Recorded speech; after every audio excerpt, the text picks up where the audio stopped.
Chapter 3. Leon reached the outskirts of town with 20 minutes to spare, but decided that a hot dinner was going to have to wait. From his previous visits to the station, he knew there were a couple of vending machines he could hit up for something to tide him over. The thought of stale candy and peanuts didn't sit well on his growling stomach, but it was his own damn fault for not taking New York traffic into account. The drive into the city proper did a lot to soothe his still rattled nerves. He passed a few small farms that lay east of town, the fairgrounds and storage sheds, and finally the truck stop that marked the separation of rural Raccoon from urban. Something about knowing he was going to be patrolling those back roads before long, keeping them safe, gave him a surprising sense of well-being, and not a little pride. The early autumn air from the open window was pleasantly brisk, and the rising moon bathed everything he saw in a silvery glow. He wasn't going to be late after all. Within the hour, he'd officially become one of Raccoon's finest.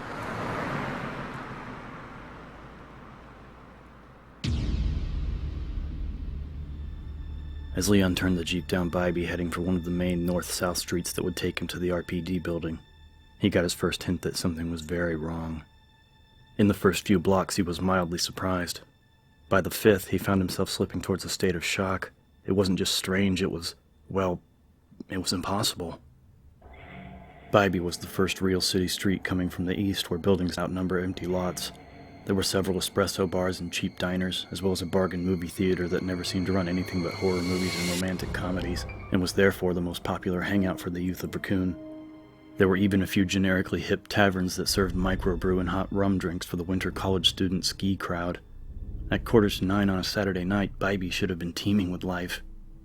But of the mostly single or two-story brick shops and restaurants that lined the street, Leon saw that almost all were dark, and in the few that still boasted light, it didn't look like anyone was inside.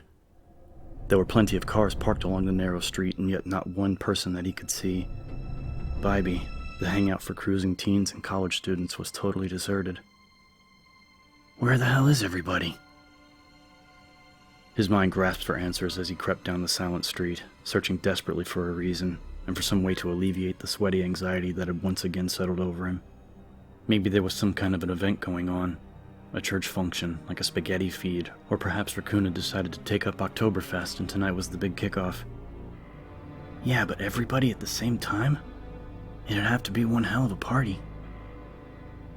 It was then that Leon realized he also hadn't seen a single car on the road since he'd had the scare with the dog 10 miles out of town. Not one. And with that thoroughly unsettling realization came the next, less dramatic but distinctly more immediate. Something smelled bad. In fact, something smelled like shit. Jeez, dead skunk. And apparently it threw up on itself before dying. He'd already slowed the Jeep to a crawl and had planned to take a left on Powell, just a block ahead, but that horrible smell and the total absence of life were giving him a serious case of the creeps. Maybe he should stop and check things out, look around for some sign of... Oh, hey! Leon grinned, relief flooding through his confusion. There were a couple of people standing at the corner, practically right in front of him. The streetlight was out on their side, but he could see them in silhouette clear enough. A couple. A woman in a skirt and a big man wearing work boots. As he got closer, he could see from the way they moved heading south on Powell that they had to be monumentally drunk. Both of them staggered into the shadows cast by an office supply store and out of sight. He was going that direction anyway. No harm in stopping to ask what was going on, was there? Must have come out of O'Kelly's. A pint or two too many, but as long as they're not driving anywhere, fine by me. Am I going to feel stupid when they tell me that tonight's the big free concert or the all-you-can-eat town barbecue? Almost giddy with relief, Leon turned the corner and squinted into the heavy shadows, looking for the pair. He didn't see them, but there was an alley tucked between the supply store and the jewelry shop. Maybe his two drunk friends had ducked in for a bathroom break, or something even less legal. Shit! Leon slammed on the brakes as a half-dozen dark shapes fluttered up from the street, caught in the Jeep's headlights like giant whirling leaves. Startled, it took him a second to realize he was seeing birds. They didn't cry out, although he was close enough to hear the brushing of dry wings as they took to the air. Crows enjoying a late-night feast of roadkill. What looked like... Oh my God. There was a human body in the middle of the road, 20 feet in front of the Jeep, face down, but it looked like a woman. And judging from the liquid red stains that covered most of the once white blouse, it wasn't some beer-happy college student who decided to take a nap in the wrong place. Hit and run. Some bastard hit her and then drove away. Jesus, what a mess. Leon killed the engine and was half out the door before his racing thoughts caught up with him. He hesitated, 1 foot on the asphalt, the stench of death heavy in the cool, still air. His mind had latched onto an idea that he didn't want to consider but knew he had better. This wasn't a training exercise, this was his life. What if it's not a hit and run? What if there's no one around because some psycho gunman decided to go on a little target practice? Everyone could be inside, laying low. Maybe the RPD's on the way, and maybe those drunks weren't drunk. They could have been shot and were trying to get help. He leaned back into the Jeep and fumbled into the passenger seat for his graduation gift. A Desert Eagle 50 caliber Magnum with a custom 10-inch barrel, Israeli export. His father and uncle, both cops, had gone in on it. Not standard issue for the RPD. In fact, much more powerful. As Leon grabbed a magazine from the glove box and slapped it in, feeling the solid weight of the weapon in his slightly unsteady hands, he decided it was the best present he'd ever received. He stuffed 2 more mags into a belt pouch on general principle. Each only held 6 rounds. Pointing the loaded Magnum at the ground, he stepped out of the Jeep and took a quick look at his surroundings. He wasn't all that familiar with Raccoon at night, but he knew that it shouldn't be as dark as it was. Several of the streetlights further along Powell were either shot out or simply not on, and the shadows past the blood-soaked body were thick. If not for the Jeep's headlights, he wouldn't have been able to see that. He edged forward, feeling horribly exposed as he left the relative cover of the Jeep, but aware that she could still be alive. It didn't seem likely, but he had to at least check. A few steps closer and he could definitely see that it was a young woman. Lank red hair obscured her face, but the clothes were right.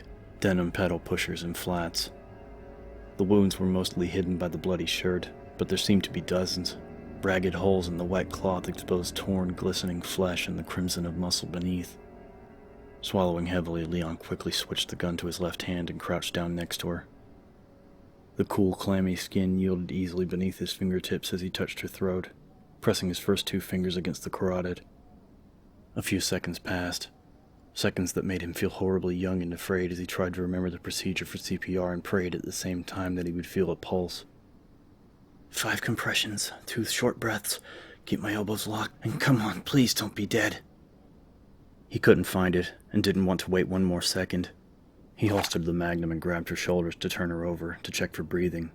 But as he started to lift, he saw something that made him lay her down again, his heart a twisting knot in his chest.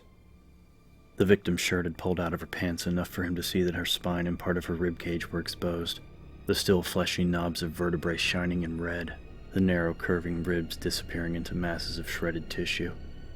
It was like she'd been knocked down and chewed on. Information that Leon had disregarded as unimportant suddenly registered, and even as the few facts he had clicked into place, he felt the first inky tendrils of real fear slither into his mind. The crows couldn't have done this. It would have taken them hours. And who the hell ever heard of crows flocking after dark to eat? And that shit smell, it's not coming from her. She died recently and... cannibal murders. No way. For that to happen, for a person to have been killed and then partially devoured on a city street with no one to stop it, and with enough time to pass for scavengers to come. For that to happen, the killers would have had to have slaughtered most if not all of the population. Doesn't seem likely? Fine. Then what's that smell? And where the hell is everyone? Behind Leon there was a low, soft groan. A shuffling footstep and another sound. A wet sound. It took him barely a second to stand and turn, hand instinctively snatching for the Magnum. It was the couple, the drunk staggering toward him, and they'd been joined by a third, a beefy-looking guy with blood all over his shirt and his hands, and dripping out of his mouth. A rubbery red mouth set into his pasty, rotting face like an open sore. The other man, the big man with work boots and suspenders, looked much the same, and the V of the blonde woman's pink blouse revealed cleavage that was spotted with darkness, with what appeared to be mold. The trio stumbled toward him, past his jeep, raising pale hands as they emitted moaning, hungry wails. Some dark fluid gurgled out of the beefy man's nose and ran across his moving lips, and Leon was overwhelmed by the understanding that the terrible, shitty smell was decayed flesh, and it was coming from them. And there was another one stepping out from a door stoop across the street, a young woman in a stained t-shirt, hair tied back from a slack and mindless face. A groan from behind him. Leon shot a look over his shoulder and saw a youth with dark hair and rotting arms shambling out from the sidewalk darkness of an awning shadow. Leon raised the magnum and aimed at the closest, the man with suspenders, while his instincts screamed at him to run. He was terrified, but his trained logic continued to insist that there was an explanation for what he was seeing, that he was not looking at the walking dead. Control, procedure, you're a cop. All right, that's far enough. Don't move.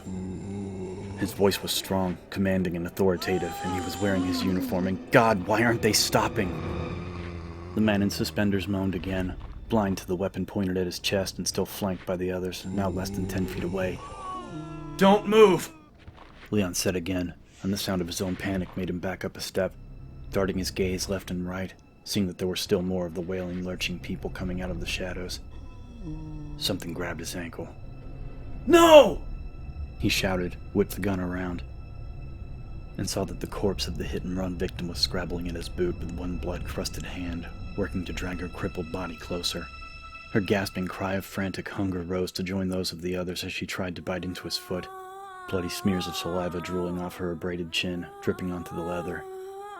Leon fired into her upper back, the sharp explosive crack of the massive weapon loosening her grip, and at such close range probably obliterating her heart.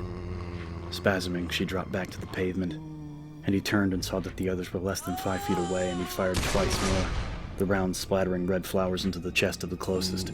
The entry wound spouted scarlet. The man in suspenders was hardly fazed by the twin gaping holes in his torso, his stagger faltering for only a second. He opened his bloody mouth and gasped out a hissing mewl of hunger, hands raised again as if to direct him towards the source of relief. Must be on something. Firepower like that can drop an elephant. Backing away, Leon fired again, and again, and again, and then the empty clattered to the pavement. Another was slammed in, more rounds fired. And still they kept coming, oblivious to the shots that ripped at their stinking flesh. It was a bad dream, a bad movie. It wasn't real. And Leon knew that if he didn't start believing, he was going to die, eaten alive by these. Go ahead, Kennedy, say it. These zombies. Blocked from his jeep, Leon stumbled away, still firing.